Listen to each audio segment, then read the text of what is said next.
고린도전서 14장 26절에서 33절의 말씀을 가지고 총회 주제 설교 네 번째 시간, 품위 있게, 질서 있게, 그리고 덕스럽게라는 제목으로 함께 말씀을 나누고자 합니다.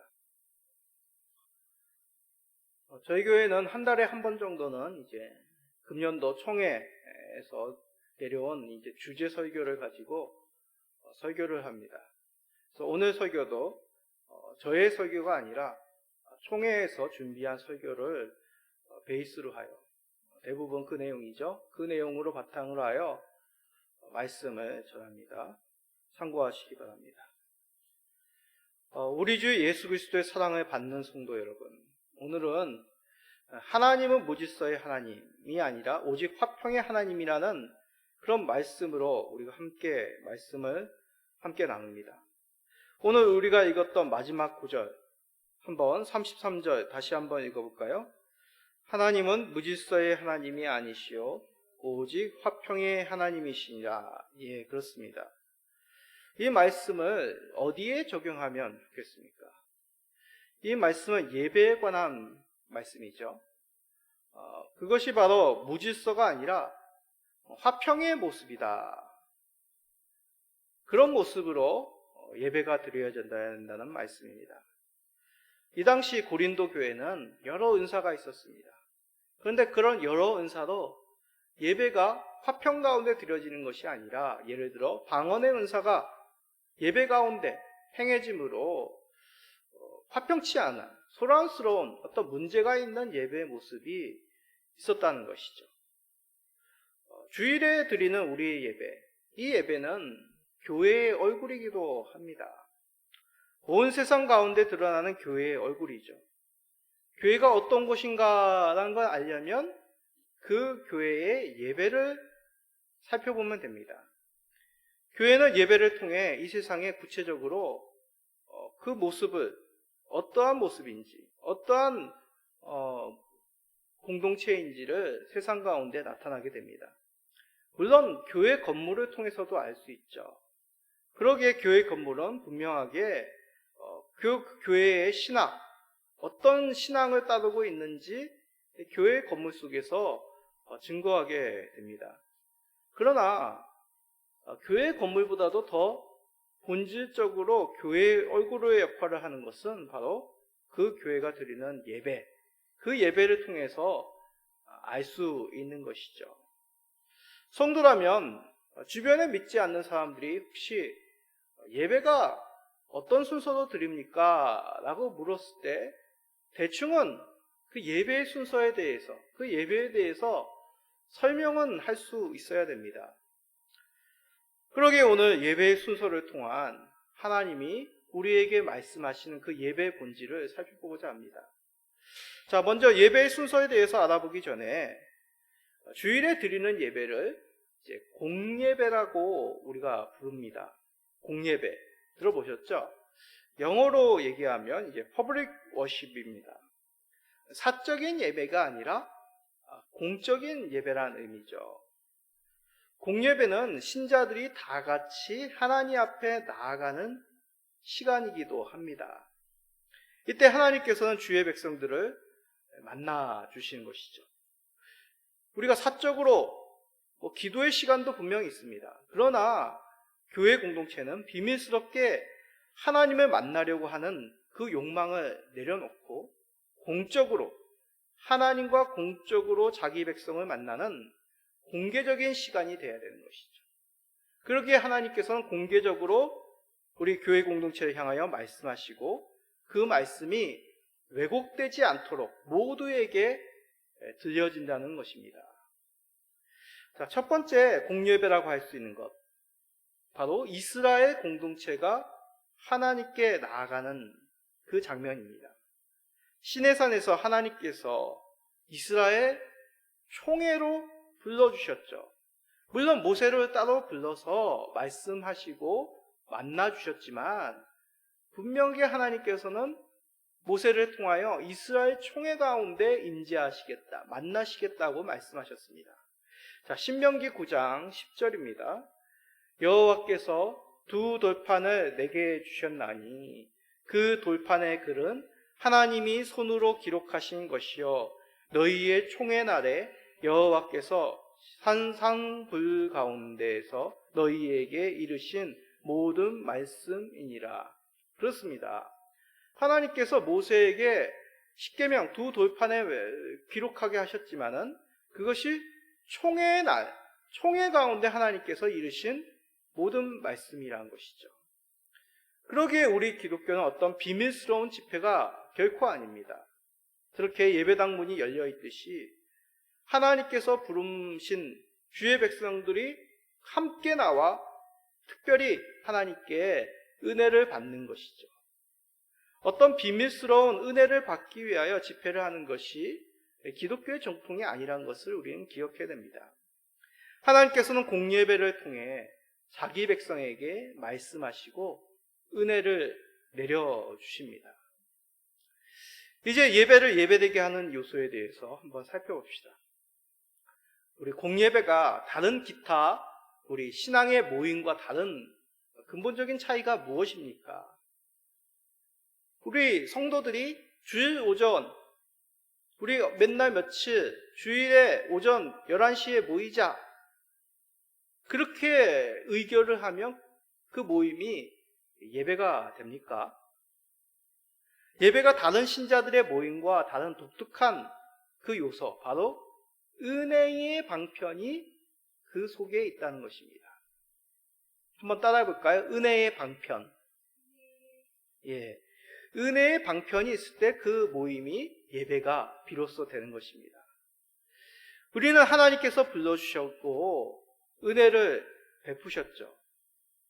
하나님께서 은혜가 아니면, 하나님이 은혜를 주시지 않으면 우리는 감히 이 자리에 앞에, 하나님 앞에 설 수 없는 죄인된 자들입니다. 우리의 스스로의 경건이나 어떤 우리의 선행, 우리의 노력으로 하나님 앞에 나아가는 그런 것이 아니란 얘기죠. 우리는 하나님께서 은혜를 베풀어 주셔야지만 하나님 앞에 나아갈 수 있는 자들입니다. 그러기에 예배는 우리의 공로나 열심이 아니라 하나님의 은혜로 말미암아 이루어지는 것입니다. 엄밀히 따지자면 은혜의 방편이 없는 그 모임은 결코 예배라고 할 수가 없는 것이죠. 자, 그러면 은혜의 방편이 무엇입니까? 바로 우리가 잘 알고 있는 말씀과 성례입니다. 말씀과 성례가 있을 때 비로소 공적인 예배, 공예배가 이루어지는 것이죠. 자, 성례가 무엇입니까? 성례에는 두 가지가 있다고 했죠. 세례와 성찬입니다. 세례는 하나님을 믿기로 고백할 때 이루어지는 것이기 때문에 매주 있기가 힘듭니다. 그렇다면 공예배가 공예배답게 이루어지기 위해서는 두 가지가 나왔죠. 말씀과 성찬이 이루어져야 됩니다. 설교와 성찬이 필수적인 예배의 요소란 얘기죠. 그런데 지금 어떻습니까? 코로나 바이러스로 성찬이 예배 공간 가운데 온전히 이루어지지 못하고 있습니다. 우리는 하루속히 코로나 바이러스가 물러가서 이 예배 장소 내에서도 성찬이 이루어질 수 있도록 우리는 기도해야겠습니다. 자, 우리 공예배가 기본적으로 어떤 성격의 예배인지 또 살펴봅시다. 우리는 언약적인 예배라고 말해야 됩니다. 한번 따라해 봅시다. 언약적인 예배. 하나님과 맺어진 언약으로 예배가 드려진다는 얘기죠.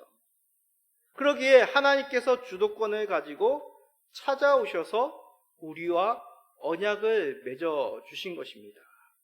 자, 히브리서 9장 15절을 한번 읽어봅시다. 이로 말미암아 그는 새 언약의 중보자시니 이는 첫 언약 때의 범한 죄에서 속량하여고 주구사 부르심을 입은 자로 하여금 영원한 기업의 약속을 얻게 하려 하심이라. 무슨 말씀입니까? 예수 그리스도의 공로로 우리가 하나님과 언약을 맺게 되었다는 얘기죠. 하나님께서 우리를 예수 그리스도로 말미암아 주의 백성 되게 한 것입니다. 그러기에 언약은 주도권의 측면에서 하나님께 있다. 하나님께 일방적이 있다라고 말해야 됩니다. 하나님께서 우리에게 찾아와 주셔서 언약을 맺은 것이죠. 결코 하나님과 우리는 동등한 파트너, 동등한 관계에서 언약이 이루어진 것이 아닙니다. 이것에 대해서 우리가 기분 나빠할 필요는 전혀 없습니다. 왜냐하면 생각해 보십시오. 우리가 죄인 되었을 때 하나님께서 찾아와 주신 것입니다. 우리가 감히 하나님을 부를 수 없을 때 우리에게 일방적으로 찾아와 주셔서 내가 너를 예수 그리스도 독생자 아들의 공로로 말미암아 나의 자녀 되게 하겠다. 일방적으로 하나님께서 주도권을 가지고 언약을 맺어주신 것입니다. 얼마나 은혜로운 일이겠습니까? 모태신자들에게도 동일한 것이죠. 나는 왜 믿음의 가정에서 내 생각도 묻지 않고 태어나게 하셨을까? 그렇게 생각하는 것이 아니라 죄인된 우리를 하나님께서 계획하고 작정하셔서 이 언약의 가정에 태어나게 하심으로 언약 백성으로 자라게 하신 것, 이거 하나님께서 우리에게 주신 은혜인 것이죠. 하나님께서 자기 백성과 더불어 맺으신 구원의 언약이요, 은혜의 산물입니다. 자, 왜 우리가 이 언약의 이야기를 할까요? 예배에 기본적으로 바로 이 언약적인 요소가 들어가 있다는 것이죠. 하나님께서 주도적으로 우리에게 찾아오셔서 우리를 언약 백성 삼으시고 우리로 예배하게 하셨다는 것입니다. 하나님께서는 우리의 예배를 받으시는 것이죠. 구원받은 우리가 감사함으로 하나님께 나아가는 것, 하나님께서 우리에게 찾아와 맺어주신 그 언약 가운데서 이루어진 일임을 우리가 깨닫게 됩니다. 그러기에 예배는 우리가 예배 드린다고 얘기하지만 엄밀히 살펴보면 그 드리는 예배 가운데 먼저 있어야 될 것이 받는 예배가 이루어져야 된다는 얘기입니다. 우리가 무엇인가 하나님을 감동시키는 것, 그것이 예배의 주가 결코 아니란 얘기죠. 다른 종교들은 어떻습니까? 자신들이 섬기는 그 신을 감동시켜야 된다 하며 온갖 종교적인 행위들을 첨가합니다. 그러면 자신들이 섬기는 신이 기뻐하고 복을 내려주겠지. 그렇게 모든 종교들은 신의 환심을 사고자 합니다. 그러나 우리의 예배는 그렇지 않습니다. 그래서 어느 신학자는 이런 말을 하였습니다. 하나님과의 관계에서 우리 인생이 할 수 있는 가장 고상한 일은 주도하는 것이 아니라 반응하는 것이라. 짤막하게 요약하면 이렇게 얘기할 수 있죠. 하나님 관계에서 주는 무엇이라고요? 우리가 주도하는 것이 아니라 반응하는 것이라는 얘기죠. 맞습니다. 우리의 신앙이 무엇입니까? 하나님에 대한 온전한 반응이죠. 합당한 반응. 하나님을 뵐 때 우리가 할 수 있는 그 합당한 반응이 믿고 경배하며 주를 찬양하고 영광 돌리는 것, 그것이 바로 우리의 신앙의 기본이란 것이죠. 그러기에 반응한다고 하는 것은 어떤 소극적인 의미가 아닙니다. 적극적인 하나님에 대한 반응이어야 되는 것이죠. 그렇다고 적극적인 반응이라 하여서 하나님을 예배하며 우리가 주도권을 가지고 우리가 무엇인가 하나님 앞에 우리의 힘으로 나아간다는 그런 의미는 안 된다는 것이죠. 하나님께 그 모든 주도권을 내어드리는 그런 언약적인 관계 가운데 우리가 하나님께 예배드려야 된다는 얘기입니다. 그래서 우리의 예배의 태도 가운데는 하나님께 환심을 사기 위해서 어떤 나의 의를 드러내고 하나님께 선심을 쓰듯이 주의 전에 나와서 주님 앞에 예배드려서는 결코 안 되는 것임을 기억해야 됩니다. 예배를 통해 우리는 하나님의 한량없는 은혜, 하나님의 변함없으신 그 신실하신 그 사랑을 우리는 먼저 받습니다. 하나님의 말씀을 받을 뿐만 아니라 하나님의 전체적인 그러한 성품을 우리가 덤님은 이 예배 가운데 더욱 힘써 나아오시는 우리 모든 성도님 되시기를 간절히 축원드립니다. 자, 우리가 그런 하나님께서 주시는 그 예배의 은혜, 그렇다고 우리가 그 예배에 삼자나 손님, 객이 되어서는 결코 안 됩니다. 예배는 일방적인 것과 동시에 쌍방적이어야 되는 것이죠. 그래서 예배를 다른 말로 무엇이라고 얘기합니까? 하나님과의 교제라고 얘기합니다. 자, 한번 따라해 볼까요? 하나님과의 교제. 고린도전서 1장 9절을 한번 읽어봅시다. 너희를 불러 그의 아들 예수 그리스도 우리 주와 더불어 교제하게 하시는 하나님은 미쁘시도다. 예수 그리스도와 더불어서 우리가 하나님 앞에 감히 나아가는, 하나님과 교제하는 주의 자녀들이 되었습니다. 그래서 이 예배 순서에는 두 가지 순서가 있습니다. 우리가 하나님으로부터 받는 순서, 그리고 우리가 하나님께 올려드리는 순서, 그 두 순서가 있는 것이죠. 이것을 한번 화살표로 표시할 수가 있습니다. 위에서 아래로 내려오는 것을 이제 위에서 내려오는 화살표로, 아래에서 위로 올라가는 순서를 화살표로, 아래에서 위로 올라가는 표시로 할 수 있는 것이죠.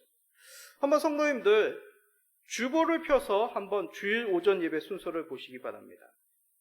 교회마다 예배 순서가 조금씩 다릅니다. 그러나 모든 순서 앞에 이런 화살표를 붙일 수가 있습니다. 자, 예배의 부름, 예배의 시작은 하나님이 우리를 부르심으로 말미암아 시작이 됩니다. 예배의 부름, 화살표가 어떻게 되겠습니까? 우리가 하나님을 부릅니다. 아래에서 위로 향하는 것이죠. 근데 여기서 우리가 한 가지 생각해야 될 것이 있습니다. 오해해서는 안 되는 것이죠. 우리가 하나님을 불러야지만 하나님께서 비로소 우리 가운데 찾아오는 것이라고 착각해서는 결코 안 됩니다. 하나님이 앞에서도 말씀드렸듯이 우리를 먼저 만나주시기로 우리를 불러주신 것이죠. 하나님께서 우리를 불러주셨기 때문에 우리가 하나님 앞에 나아가 하나님의 이름을 비로소 부를 수가 있습니다. 하지만 이것이 전제된 후에는, 예배는 우리가 하나님 아버지를 부름으로 말미암아 시작이 됩니다. 묵상 기도에도 이런 하나님께 기도함이 담겨 있는 것이죠. 그래서 화살표가 묵상 기도, 묵도는 하나님의 아래에서 위로 향하게 됩니다. 자, 기원은 하나님을 부르고 하나님께 충성을 고백하는 그 회중이 하나님께서 인사해 오시는 순서입니다. 그러기에 화살표가 위에서 아래로 내려옵니다. 이 예배가 거룩한 예배가 되도록 하나님께서 우리를 만나 주시는 것이죠. 자, 신앙 고백과 찬송은 어떻습니까? 우리의 고백과 찬송을 하나님 앞에 올려드리는 것이죠. 그래서 아래에서 위로 올라가는 화살표입니다. 저희 교회는 그 사이에 십계명 낭독이, 교독이 있습니다.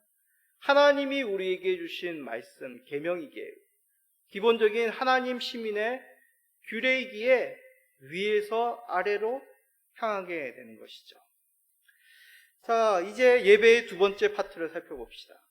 하나님이 우리를 용서하시는 순서입니다. 많은 교회들은 이 순서가 분명치 않을 때가 있습니다. 저희도 약간 그런데, 우리는 기도를 통해서 우리 교회는 죄의 고백을 합니다. 죄의 고백은 하나님의 뜻을 듣고 우리가 우리의 죄를 고하는 순서이죠. 그렇게 화살표가 어떻게 표시해야 됩니까?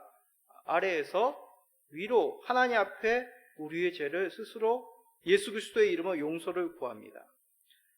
그럴 때 사죄의 선언이 이루어지는 것이죠. 자의 고백을 들으신 하나님께서 예배 인도자를 통해서 우리에게 용서의 말씀을 선포해 줍니다.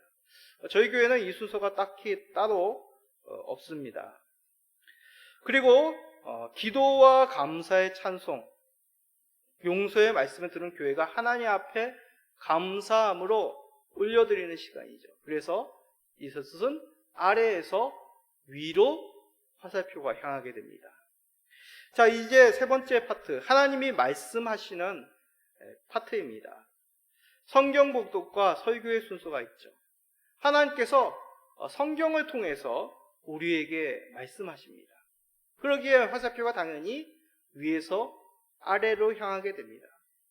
설교를 듣고 난 다음에 어떻게 합니까? 우리가 감사 찬송을 하죠. 그러기에 응답 찬송이라고 합니다. 당연히 아래에서 위로 향하는 순서입니다. 설교가 마치면 성례가 이루어지는데, 그런데 세례는 매주마다 있기가 힘들지만 성찬은 자주 베푸는 것이 좋은 것이죠. 이것은 역시 베풀기에 하나님이 우리에게 주신 은혜의 방편이기에 위에서 아래로 내리는 순서다 할 수 있습니다. 자, 그 다음으로 우리가 자신을 드리는, 헌신하는 그런 순서가 있습니다. 이것이 바로 헌금하는 순서이죠. 하나님 앞에 우리에게 베푸신 그 은혜 쓰고 우리가 하나님 앞에 기쁨으로 나아갈 그 모든 것을 허락하신 그 은혜를 가지고 하나님 앞에 감사함으로 나아가는 순서입니다. 그러기에 아래에서 위로 향하는 순서가 됩니다. 자, 마지막으로 이제 예배의 마침의 순서가 있습니다. 바로 하나님이 우리를 하송하시는 순서이죠. 우리가 마침 찬송을 하면서 하나님께서 우리에게 복을 주시는 바로 축도를 행하십니다. 이 순서는 어떤 목사가 교인들을 향하여 기도하는 시간, 복을 선포하는 시간이 아니라 하나님께서 목사를 통해 성도들에게, 교회 공동체에게 복을 선언해 하는 순서. 그러므로 성도들이 하나님의 영광을 가지고 세상으로 파송하는 순서라 할 수 있습니다. 그러기에 하나님께서 세상으로 나가는 우리의 삶 전체에 내려주시는 그 복이요 선포이기에 당연히 위에서 아래로 내려오는 순서라 할 수 있습니다. 자, 우리가 대충 이렇게 순서를 살펴보았는데 한 가지 빠진 것이 있습니다. 어떤 순서일까요? 광고의 순서입니다. 보통 우리가 광고하면 예배와는 상관이 없다고 생각하는데, 물론 그렇게 볼 수도 있겠지만은 좀 더 본질적인 의미로 본다면 광고, 교제의 순서라고 할 수 있습니다. 교회의 여러 가지 우리가 살펴야 될 것, 그리고 한 주간에 또한 성도들에게 또한 여러 일들 가운데 우리가 살피고 새겨야 될 것이 무엇인지를 함께 나누는 순서, 서로를 살피는 순서, 교회 공동체를 살피는 순서, 그것이 바로 광고의 시간, 성도의 교제 시간이라 할 수 있습니다. 그러면 성도의 교제는 어느 방향으로 이루어지는 걸까요? 위? 아래? 아니죠. 서로 쌍방간의 수평적인 순서입니다. 서로 주고받는 의미인 것이죠. 그러기에 예배에는 하나님과 성도와의 수직적인 관계만이 아니라 성도와 성도와의 수평적인 관계도 담겨 있습니다. 성도가 교제하는 것이 그 예배에서 제외되는 것은 결코 아니라는 것을 우리는 기억해야 됐습니다. 신약 성경에 보면 사도 바울이 교회들을 향해 여러 번 거룩한 입맞춤으로 서로 무난하라라고 서신서들에 그렇게 기록한 것을 보게 됩니다. 대표적으로 우리 로마서 16장 16절을 한번 읽어봅시다. 너희가 거룩하게 입맞춤으로 서로 무난하라. 그리스도의 모든 교회가 다 너희에게 무난하느니라. 이것은 개인적으로 인사하라 그런 말이 아닙니다. 예배 때 신자들끼리 거룩한 문안을 하라는 것이죠. 이렇듯 예배의 순서는 하나님과 나와의 관계, 그리고 다른 성도와의 수평적인 관계도 담겨져 있습니다. 예배를 통해서 이런 교제가, 이런 관계가 맺어지고 이루어지게 되는 것이죠. 이것을 오늘 읽은 이 고린도전서 14장의 말씀을 보면 덕을 세운다는 의미 속에 담겨져 있습니다. 자, 고린도전서 14장 26절입니다. 그런즉 형제들아 어찌할까? 너희가 모일 때에 각각 찬송시도 있으며 가르치는 말씀도 있으며 계시도 있으며 방언도 있으며 통역함도 있나니 모든 것을 덕을 세우기 위하여 하라. 자, 여기서 모든 것을 덕을 세우기 위하여 하라. 이 말씀은 바로 이 본문이 예배를 통하여 설명하는 그런 말씀인 것을 우리가 살펴볼 때 그 예배 속에서 바로 덕을 세워야 된다는 것임을 우리는 깨닫게 됩니다. 그래서 앞에 보면 14장 26절 앞에 보면 뭐라고 얘기합니까? 너희가 모일 때에 라고 얘기하는 것이죠. 공적으로 모일 때, 공적으로 예배를 드릴 때 어떻게 하라고요? 덕을 세우기 위하여 예배를 드리라 라고 얘기하는 것입니다. 초대교회 때는 예배를 모일 때 여러 가지 요소가 있었다고 합니다. 찬송시도 있고 가르치는 말씀도 있고 계시도 있고 방언도 있고 통역도 있었습니다. 그런데 이 모든 것이 있는 이유, 하나님의 영광을 위해서 주신 것이죠. 또 다르게는 덕을 세우기 위하여 하나님께서 이 모든 것을 주셨다는 것입니다. 다시 한번 말씀드립니다. 하나님께서 고린도 교회에 여러 은사들을 주신 이유, 교회에 덕을 세우기 위하여 그 은사들을 주셨다는 것입니다. 어떤 나의 유기나 개인의 목적, 나의 자랑, 내 영적인 엘리트라는 것을 확증하고 드러내기 위하여 교회에 여러 예배의 요소가 있는 것이 결코 아니란 얘기죠. 목사인 저도 이 설교의 시간이 나의 언변을 자랑하기 위하여, 나의 어떤 목회적인 그 능력을 자랑하기 위하여 있는 순서가 결코 아니라는 의미입니다. 교회 공동체, 교회를 세우기 위하여 하나님이 우리에게 마련하신 은혜의 방편이란 것이죠. 자, 덕을 세운다는 말 한번 살펴봅시다.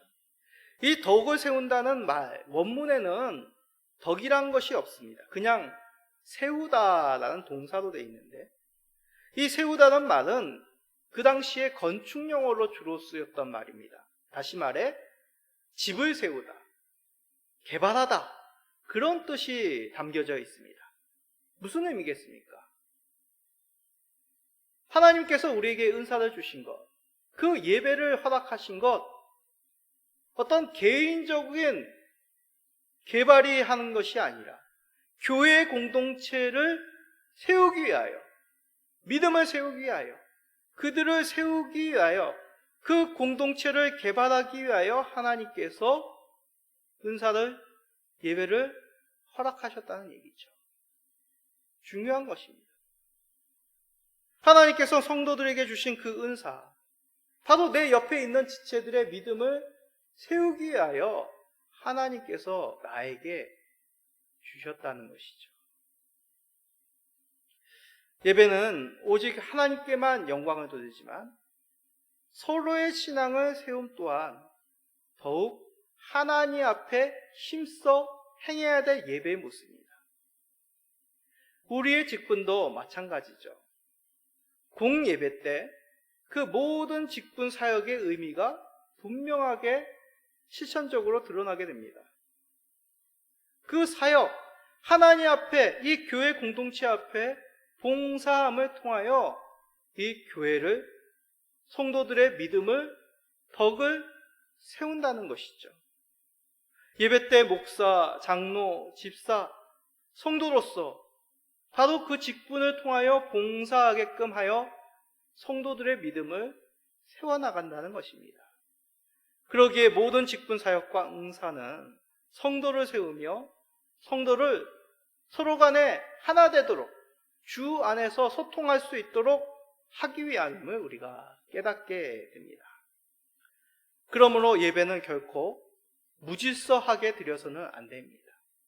질서 있게 드려야 되는 것이죠. 고린도전서 14장 33절 말씀입니다.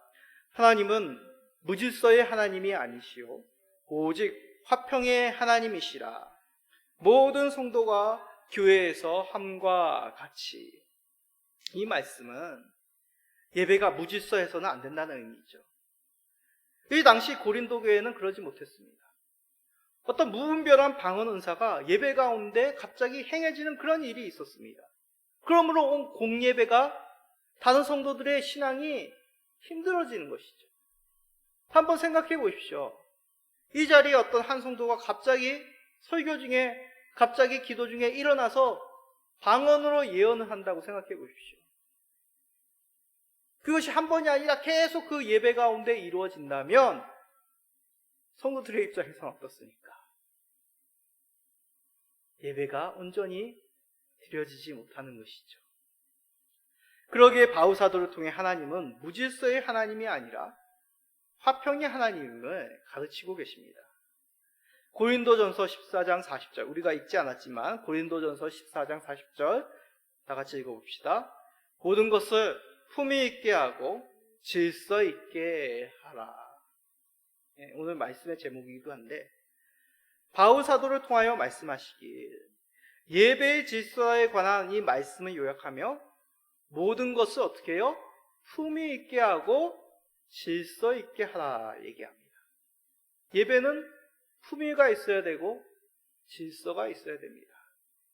품위 하니까 뭔가 이제 명품 옷을 입고 우리가 좀 화려하게 거창하게 그런 것들을 먼저 생각합니다. 그런데 여기서 말하는 원어적인 품위라는 의미는 고대 세계에서 이루어지는 어떤 단순한 관습법, 예법을 대변하는 그런 말입니다. 그래서 요즘에 우리가 영어를 많이 쓰는 세대니까 영어가 많이 나와 있는데, 영어로 옮기면 이제 스타일이라고 표현할 수 있습니다. 스타일. 저 사람 스타일이 어때? 그런 얘기 많이 하죠. 여러분들도 각자 옷 입는 스타일이, 또 말하는 스타일이, 삶의 스타일이 다를 것입니다. 우리의 공예배는 바로 스타일이 있어야 된다는 것이죠. 어떤 스타일입니까? 바로 성경에서 하나님이 원하시는 그 언약에 근거한 예배의 모습, 바로 그 스타일로 하나님 앞에 교제하는, 하나님과 그 교제를 누리는 시간이 바로 이 예배의 시간이라는 얘기죠. 그래서 그 스타일이 어쩌야 되나? 로마서를 통해서 이렇게 말씀하십니다. 자, 로마서 13장 13절입니다.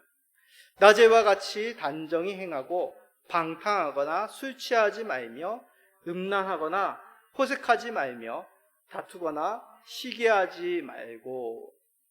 자, 이 말씀은 이제 성도들의 삶에 대해서, 삶의 예배에 대해서 바울 사도를 통하여 말씀하신 것이죠. 성도라면, 예수님을 믿는 사람이라면 어떻게 행해야 된다고요? 한마디로 단정히 행해야 된다라고 얘기합니다. 성도의 삶은 낮에와 같이 단정히 행하라고 하신 것이죠. 어떤 방탕하거나 술 취하거나 음란하거나 호색하는 것, 다투거나 시기하지 않는 그런 모습, 하나님의 거룩을 닮아가는 그 단정한 모습이 성도의 삶의 예배, 삶의 모습이다라고 바울 사도를 통하여 말씀합니다. 그러기에 하나님이 그런 모습을 우리 성도들, 하나님의 자녀들에게 원하신다면 예배 또한 어떠해야 된다는 얘기입니까? 단정해야 된다는 얘기죠. 그러기에 예배는 품위가 성도의 단정한 삶을 드러내는 통로이기도 합니다. 성도의 삶이 단정하듯이 교회의 예배 또한 단정하게 품위 있게 스타일을 가지고 하나님 앞에 나아가는 것이죠. 그러기에 교회의 예배는 예배에 필요한 요소가 담기며 그 순서는 하나님이 뜻하신 그 신학적인 흐름 속에서 자연스럽게 이루어지고 있다는 것을 오늘 말씀을 통해서 깨닫게 됩니다. 자, 이것은 우리의 예배의 순서가 고정되어야 된다, 그런 의미는 결코 아닙니다. 예배의 요소와 순서에는 얼마든지 많은 자유가 있습니다. 예배의 요소, 예배의 순서는 이래야 된다고 하나님이 딱 성경에 기록해서 물법적으로 우리들에게 말씀하시지 않았습니다. 우리는 구약시대의 제사, 그리고 유대인들의 회당 예배, 그리고 초대교회의 예배, 그리고 교회사 전반에 흐르는 전체적인 그 내용 가운데 중요한 교훈을 받을 수가 있는 것이죠. 얼마든지 그 성경 속에서 또 교회사 쪽에서 진보적이고 창의적인 모습으로 예배를 드릴 수가 있습니다. 그러기에 가장 긍정적인 의미로 진보적이라고 우리의 예배는 말할 수가 있죠. 예배가 얼마든지 발전할 수 있는 측면이 있습니다. 한 가지 예를 들자면 오늘날 이 영상물을 많이 사용하는 것, 제가 어렸을 적까지만 해도 프로젝트, 컴퓨터, 카메라 그런 것들은 예배에 전혀 사용되지 않았습니다. 그런데 오늘날 어떻습니까? 이러한 자료를 통하여 또한 요즘 나이 드신 분들이 교회당에 많으니까 이 말씀이 성경 말씀이 잘 안 보이죠. 그리고 예배에 처음 나오신 분들이 잘 성경을 처음 찾기가 힘듭니다. 물론 익숙한 분들이야 당연히 성경책을 가지고 말씀을 살피고 찬송을 부르지만 특별히 코로나 시대 가운데 온라인으로 예배드림에 있어서 이런 영상물을 사용하는 것, 카메라와 어떤 인터넷을 사용하는 것, 그런 의미 가운데 우리가 얼마든지 예배 가운데 수용할 수 있는 것이죠. 가장 긍정적인 의미로 우리가 진보적인 예배를 드릴 수가 있습니다. 발전할 수 있는 측면이 있는 것이죠. 그러나 한편으로는 우리의 예배는 가장 보수적인 예배, 말씀 중심적인 하나님의 그런 말씀 가운데서 그 틀을 가지고 있어야 됩니다. 그렇다고 예배를 더 효과적으로 드린다는 명분하에 순서적으로 적극적으로 그 순서를 개발하는 것은 정말 조심하고 유의해야 되는 것이죠. 분명한 사실이 무엇입니까? 우리는 예배를 통해서 이 예배를 통해서 하나님께서 가장 크게 영광을 받으실, 어떻게 하면 우리가 서로를 가장 믿음을 세워야 될지 우리는 그건 주된 관심을 가지고 예배를 살펴야 된다는 것입니다. 그 가운데 품위 있게 질서 있게 덕스럽게 예배함이 우리의 예배의 모습이 되어야 되겠습니다. 우리가의 예배가 이렇게 되기를 간절히 소원드립니다. 사랑하는 우리 성도님들, 그리고 온라인으로 예배를 드리는 성도님들, 총회 주제 설교를 우리가 살펴보는 이유, 우리가 비록 적은 무리가 모여서 온라인으로 예배를 드리고 일어서정으로 인하여 우리가 그렇게 예배를 드리지만 이 예배는 지속적으로 품위와 질서와 덕을 세우는 예배여야 됩니다. 이렇게 예배를 드림으로 하나님께 영광을 돌리시는, 그리고 덕으로 이 교회 공동체를 믿음으로 세워나가시는 우리 모든 성도님 되시기를 예수 그리스도의 이름으로 간절히 축원드립니다. 아멘.